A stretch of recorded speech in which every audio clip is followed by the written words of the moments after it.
புல்லாங்குழல் வீரனும் இளவரசியின் அச்சமும் ஒரு காலத்தில் பசுமையான மரங்கள் நிறைந்த ஒரு பெரிய கிராமத்தின் அருகில் அழகிய கோட்டை ஒன்று இருந்தது. அந்த கோட்டையில் மனோகரி என்ற இளவரசி வாழ்ந்தாள். அவள் மிகவும் அன்பானவள், ஆனால் அச்சம் மிகுந்தவள். சின்னஞ்சிறு சத்தத்திற்கு கூட பயந்து விடுவாள். அதே கிராமத்தில் கவின் என்றொரு சிறுவன் இருந்தான். அவன் ஒரு சிறந்த புல்லாங்குழல் வாசிப்பவனாக பெயர் பெற்றவன். அவனது இசையில் சோகமே இருக்காது. எப்போதும் மகிழ்ச்சியும் நம்பிக்கையும் மட்டுமே இருக்கும். அவன் கால்களில் செருப்பில்லாமல் மண் தரையில் ஓடி விளையாடுவான். ஒருநாள் கவின் கோட்டையின் தோட்ட பாதையில் புல்லாங்குழல் இசைத்தபடி நடந்து வந்தான். அந்த இசையின் இனிமையை கேட்ட மனோகரி வெளியே வந்து அவனை பார்த்தாள். அப்போது இருவரும் நல்ல நண்பர்களாகிவிட்டனர்.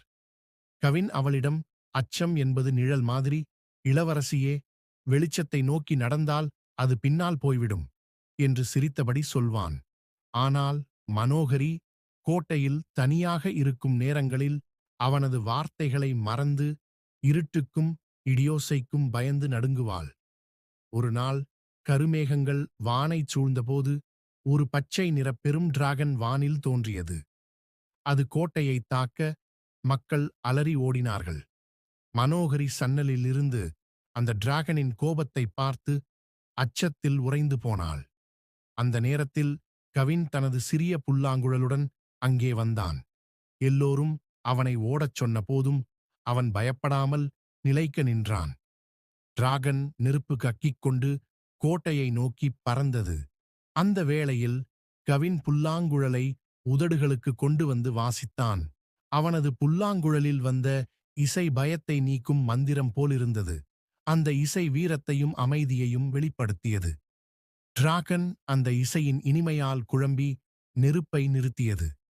கோட்டையைச் சுற்றி வட்டமிட்ட டிராகன் மெதுவாக இசையின் அமைதியில் மூழ்கி கோபத்தை மறந்து வானில் மேலெழுந்து மறைந்து போனது. மக்கள் கவினை புகழ்ந்து கொண்டனர்.